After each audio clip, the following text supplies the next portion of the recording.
안녕하세요. 반갑습니다. 이번 시간에는 여러분과 함께 8핀 릴레이 베이스를 한번 분해해 보겠습니다. 자, 지금 보시는 것이 바로 8핀 릴레이 베이스입니다. 여기 잘 보시게 되면은 8개의 구멍이 있고, 자, 이렇게 번호가 하나씩 새겨져 있습니다. 여기 1번, 2번, 3번, 4번, 5번, 6번, 7번, 8번. 이렇게 번호가 반시계 방향으로 쭉 써져 있죠. 이 가운데 홈을 보게 되면은 이 홈이 이렇게 아래 방향으로 향하게 되는 것이 여러분 오른 방향이 됩니다. 이때 우리는 릴레이를 꽂을 수 있습니다. 자, 제가 지금 이렇게 8핀 릴레이 가져왔는데요. 이 릴레이에도 사실 작게 번호가 써 있어요. 한번 보이실지 모르겠지만 여기 번호가 이렇게 써 있습니다. 1번, 2번, 3번, 4번, 5번, 6번, 7번, 8번 이렇게 번호가 써 있는 거 보이시나요? 그리고 이 가운데 원 기둥에 아래 작은 홈이 이렇게 양각으로 되어 있습니다. 그래서 이 릴레이를 이 소켓에 끼울 때는 이런 방식으로 끼우게 되는 거죠. 끝까지 하게 되면 이렇게 빈틈없이 모두 다 들어가는 것을 볼 수 있습니다. 사실 전선을 연결할 때는 이 다리에 각각 번호에다가 연결해야 되지만 직접 연결할 수 없으므로 우리는 이 릴레이 베이스, 즉 릴레이 소켓을 이용하게 될 겁니다. 그러면은 실제로 이 릴레이 소켓을 이용하게 되면 전선을 이 릴레이에 직접 연결할 수가 있게 되는데, 이 릴레이 소켓은 과연 내부 구조가 어떻게 되어 있을까요? 이 내부 구조를 함께 여러분과 살펴보도록 할게요. 지금부터 이 릴레이를 과감하게 분해해 보겠습니다.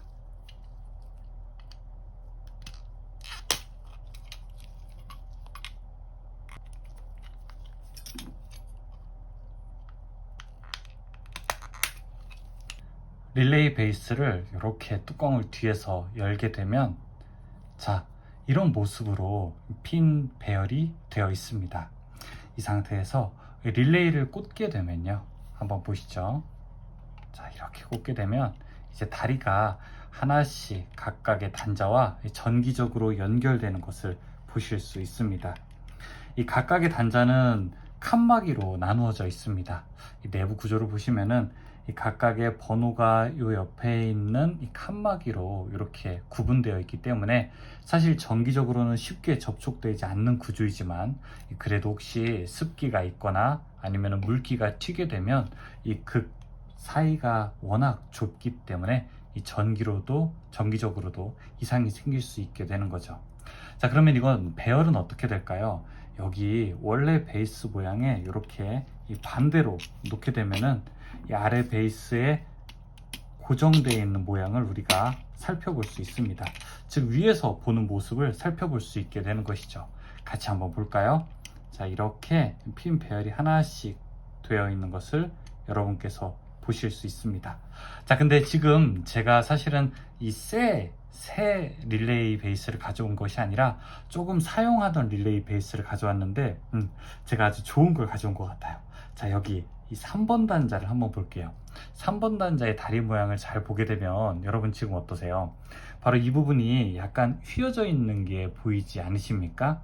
맞아요. 이 릴레이를 빈번하게 꽂았다 뺐다 하게 되면은, 자, 이렇게 다리가 구부러진 경우를 볼 수 있습니다. 이 다리는 원래 반듯하게 펴져야지 정상인데 지금은 사용하게 되면서 한번 눌린 것이 계속 이렇게 모양이 만들어진 것 같아요. 자, 이렇게 되면은 릴레이의 다리가 꽂힐 때, 자, 이렇게 접촉이 조금 불안전한 상태로 우리가 되는 것을 또 확인할 수가 있게 되죠.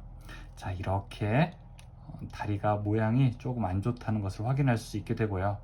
이 상태에서 릴레이를 꽂는 것은, 자, 이 위에서 이렇게 꽂는 것이라고 여러분께서 알아두시면 되겠습니다. 이것을 우리가 케이스까지 같이 보게 되면은, 자, 이런 모양으로 케이스까지 함께 볼 수 있게 되는 거죠. 8핀 릴레이 베이스의 경우에는 사실 이 단자 사이의 거리가 그래도 조금 있는 편입니다. 하지만 릴레이가 조금 더 소형화되거나 아니면은 이 14핀 릴레이만 하더라도 실제로 이 단자와 단자 사이의 간격이 매우 좁습니다. 그래서 드라이버로 돌리다가 조금 지나치게 힘을 주게 되면은 이 안에 있는 철편이 끊어지는 경우도 있고요. 그 다음에 이 철편이 옆에 있는 것과 이렇게 닿는 경우도 발생을 하게 됩니다. 따라서 오동작이 생기는 경우가 있는데 실제로 이 릴레이가 제대로 동작하지 않을 때 우리는 베이스의 이상을 검출하기보다는 이 릴레이의 이상만을 확인하는 것이 사실 일반적입니다. 그런데 이 릴레이를 이제 교체하더라도 이래도 이상하다, 이래도 동작이 좀 잘못된다 라고 느껴지실 때에는 이 릴레이 베이스는 혹시 이상이 없는지 이것도 우리가 살펴보실 필요가 있습니다. 이 릴레이의 내부 구조를 한번 살펴봄으로써 우리가 이 릴레이에 대해서 조금 더 이해할 수 있는 계기가 되기를 바라고요. 이 릴레이는 기본적으로 크기에 따라서 혹은 용량에 따라서 이 구분이 될 뿐 기본적인 원리는 모두 다 같다고 할 수 있습니다. 자, 여러분께서 릴레이를 지금까지 함께 살펴보았습니다. 고맙습니다.